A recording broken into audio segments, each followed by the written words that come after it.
Hello friends, welcome to you in Deepak Vaghela's English और English by mister Deepak में आप સૌનું સ્વાગત છે। ગયા લેક્ચરની અંદર આપણે સ્ટાન્ડર્ડ 11ની અંદર ફિમેલ ફોર ફોરેસ્ટ્રીનો પહેલો ભાગ ભણી ગયા, જેમાં મેં તમને ઉપર છેલ્લું સમજૂતી આપી હતી। હવે બીજો જે ભાગ છે જ્યાંથી આ આંદોલનની શરૂઆત થવાની છે એ ભાગની શરૂઆત કરીએ। તો તમને આ વિડીયો ગમે તો પ્લીઝ લાઈક કરો, શેર કરો, સબસ્ક્રાઈબ કરો। શરૂઆત કરીએ આજે આપણા આ પાઠની। જો ત્રીજો જે ભાગ છે એનો અભ્યાસ કરીએ છીએ। Under the leadership of Shri Sundar Bahuguna and Shri Chandi Prasad of Tehri Garhwal district in Uttaranchal. Uttaranchal એટલે ઉત્તરાખંડ। ઉત્તરાખંડના ટેરી ગઢવાલ જિલ્લાના શ્રી સુંદર બહુગુણા અને શ્રી ચાંડી પ્રસાદની નેતાગીરી હેઠળ હિમાલયના ઢોળાવવાળા ભાગમાં આગળ આપ્યું છે એમના નેતૃત્વ નીચે શરૂઆત થઈ। ટ્રી લવર્સ કેમ ફોરવર્ડ એટલે વૃક્ષ પ્રેમીઓ આગળ આવ્યા। શેના માટે? To save the deodar forest, દેવદારના જંગલોને બચાવવા માટે। that lie on the slope of the Himalayas, જે હિમાલયના ઢાળ પર આવેલા હતા। In this movement the tree lovers used to embrace the tree, વૃક્ષ પ્રેમીઓ એ વૃક્ષને ભેટી પડતા। to save them from being cut, એને કાપતા અટકાવવા અને બચાવવા માટે। it was popularly known as the Chipko movement, આ આંદોલન ચિપકો આંદોલનના નામે પ્રખ્યાત થયું। વિદ્યાર્થી મિત્રો, અહીંયા જે ચિત્ર જોઈએ છે, પહેલું જે ચિત્ર છે એ શ્રી સુંદર બહુગુણાનું છે અને અહીંયા રાષ્ટ્રપતિના હસ્તે જેને એવોર્ડ મળેલો છે એ શ્રી ચાંડી પ્રસાદ છે, જે ટેરી ગઢવાલના આ આંદોલનના મુખ્ય નેતાગીરીમાં જોડાયેલા હતા। Conservation of forest is our moral duty, જંગલોનું સંવર્ધન કરવું એ આપણી નૈતિક ફરજ છે। અવર કોન્સ્ટિટ્યુશન નાવ રીડ, આપણા બંધારણમાં એવું લખ્યું છે કે it is every citizens fundamental duty to conserve and thereby improve forest, દરેક નાગરિકની એ પાયાની ફરજ છે કે જંગલોને બચાવવા, ધેરબાય ઇમ્પ્રૂવ ફોરેસ્ટ, જંગલોમાં સુધારા કરવા, જાળવણી કરવી, નદીઓ, સરોવરો, આગળ આપ્યું છે lakes, rivers, environment along with wildlife, પર્યાવરણ અને એની સાથે સાથે વન્ય જીવોનું પણ રક્ષણ કરવું। And also to have compassion toward organisms, અને બીજા જે ઓર્ગેનિઝમ્સ એટલે સજીવો છે એમના પ્રત્યે કમ્પેશન એટલે કરુણા રાખવી એ દરેક નાગરિકની મૂળભૂત ફરજ છે, આવું આપણા બંધારણમાં લખેલું છે। તો પછી એ બંધારણમાં લખ્યું હોય તો વૃક્ષોને કાપી ન શકાય અને પ્રાણીઓ, મનુષ્યને, નદી, તળાવને નુકસાન થતી કોઈ પણ વસ્તુને તમે ઠેસ ના પહોંચાડી શકો। Kangad, a village of 200 family, Kangad એ 200 પરિવારનું એક ગામ છે। Lies at the height of 2000 metre, જે 2000 મીટરની હાઇટ ઉપર આવેલું છે। It is an excellent example of the way in which local people can manage their own forest degraded, ત્યાંના લોકોએ, પ્રાદેશિક લોકોએ આ નાશ પામેલા જંગલોને સંભાળવાનું એક એ શ્રેષ્ઠ ઉદાહરણ છે। In that year, however, the forest department decided to fell it. જંગલ ખાતાના વિભાગવાળાએ ફરી એકવાર એને કાપીને તોડી નાખવાનું નક્કી કર્યું, જંગલને નાશ કરવાનું નક્કી કર્યું। હવે 2000 મીટરની ઊંચાઈ ઉપર તો બેન છે, 1000 ઉપરથી ન કાપી શકાય, છતાં પણ જંગલ ખાતાવાળા એને કાપવા માટે તત્પર છે। The village women who had to walk long distance for fuel, fodder and water, જે સ્ત્રીઓ બળતણ માટે લાકડું ગોતતા હોય, ઘાસચારો ગોતતી હોય, વૃક્ષો ને અને પ્રાણીઓને પીવા માટે જે પાણી આપવાની જરૂર છે, એમના પોતાના માટે પાણીની જરૂર છે, એના માટે એમને રોજ જે ચાલવું પડતું હતું, વેર determined to save the last patch of tree. તેમણે નક્કી કર્યું કે એ વૃક્ષનું એક એક પાંદડાને પણ બચાવશે. The men of કાંગડ, આ કાંગડના જે પુરુષો હતા, તો there were offer a work by the forest department to fall the tree. ત્યાંના જ પુરુષોને જંગલ વિભાગ દ્વારા વૃક્ષોને પાડી દેવાનું કામ ઓફર કરવામાં આવ્યું. એઝ અ રિઝલ્ટ, જેના પરિણામે there was a conflict between the village women and men. તેના પરિણામે કોન્ફ્લિક્ટ એટલે તકરાર સર્જાઈ. કોન્ફ્લિક્ટ્સ એટલે તકરાર થઈ બંને વચ્ચે, પુરુષો અને સ્ત્રીઓ વચ્ચે તકરાર સર્જાઈ, અણગમો ઉત્પન્ન થયો, ઘર્ષણ પણ થયું એવું પણ કહી શકાય. આફ્ટર 4 months ઓફ રેસિસ્ટન્સ, 4 મહિના સુધી આ સ્ત્રીઓએ વિરોધ કર્યો. The women succeed in saving their forest. સ્ત્રીઓ આ વૃક્ષોને બચાવવામાં સફળ થઈ. The women's organization, અંદર કૌંસમાં આપેલું છે મહિલા મંગલ દળ. સ્ત્રીઓનું આ જે ઓર્ગેનાઇઝેશન એટલે એમની જે સંસ્થા હતી મહિલા મંગલ દળ, then decided to revive the degraded forest. તેમણે નાશ પામેલા જંગલોને ફરીથી બચાવવાનું, એને પુનર્રચના કરવાનું નક્કી કર્યું. On the basis of the number of cattle owned by each family. એટલા માટે નક્કી કર્યું કારણ કે દરેક પરિવાર દ્વારા સંખ્યાબંધ એવા ઢોરને એ લોકો ઉછેરે છે. Contribution were raised to employ a forest guard. તે લોકોએ ફોરેસ્ટનો એક ગાર્ડ એમ્પ્લોય તરીકે એટલે નોકરિયાત તરીકે રાખ્યો અને એના માટે એ લોકો કન્ટ્રીબ્યુશન એટલે ફાળો ઉઘરાવતા. who was paid 300 rupees per month. તેને 300 રૂપિયા દર મહિને ચૂકવવામાં આવતા હતા. For 3 years, 3 વર્ષ સુધી the arrangement worked well. વ્યવસ્થા જે કરેલી હતી એ બહુ સારી રીતે ચાલી. But the problem then arose. પણ સમસ્યા પછી ઉદ્ભવી. arose એટલે ઉદ્ભવ. The forest guard become negligent.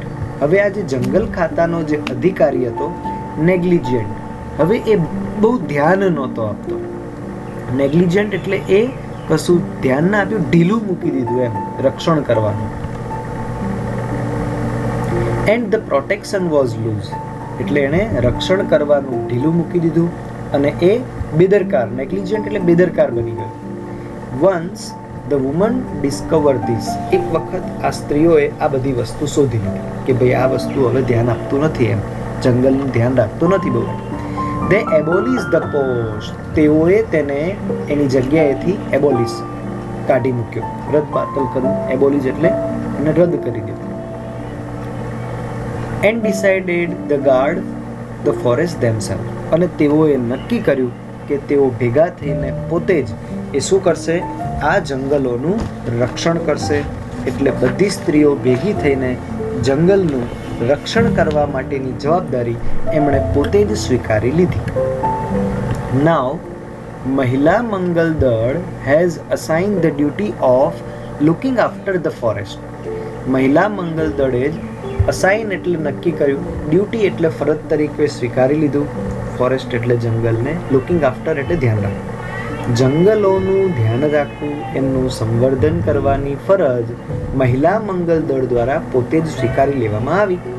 Two the group of village women, ગામડાની સ્ત્રીઓના એક સંગઠન દ્વારા. The responsibility share among the 15 women in rotation. 15 સ્ત્રીઓએ આ જવાબદારીને રોટેશનમાં સ્વીકારી. 10 રોટેશન એટલે એક પછી એક. આજે સ્ત્રીઓ આવે, બીજી આવતીકાલે એમને નહીં આવવાનું, એવી રીતના 15 સ્ત્રીઓ રોટેશનમાં આવે. Thus the duty for each woman come after 15 days. એટલે દરેક સ્ત્રીનો વારો 15 દિવસ પછી આવે. As one woman said, એક સ્ત્રી એવું કહ્યું, on these days we leave our work and protect the forest. આ દિવસે અમે અમારા ઘરના કામો છોડી દેતા અને જંગલોનું રક્ષણ કરતા. Because કારણ કે our oak tree are like our children. કારણ કે અમારા ઓકનું વૃક્ષ એ અમારા બાળકોના જેવું હતું, એટલે ઓકના વૃક્ષોને બચાવવા માટે અમે સ્ત્રીઓ આ ફરજ બજાવતી. Once when a migrant shepherd allowed his goat to graze, એક વખત માઇગ્રેન્ટ સેફર્ડ એટલે ભરવાડ અને માઇગ્રેન્ટ એટલે ભટકતો, એક જગ્યાએથી બીજી જગ્યાએ જતો જે સેફર્ડ હતો ભરવાડ, એ એની બકરીઓને ચરવા દે છે. ક્યાં? ઇન પ્રોટેક્ટેડ ફોરેસ્ટ એરિયા, કે રક્ષણ પામેલું જે જંગલ હતું એની અંદર ચરવા આવી. ધ વુમન ટુક અવે ધ ગોટ્સ.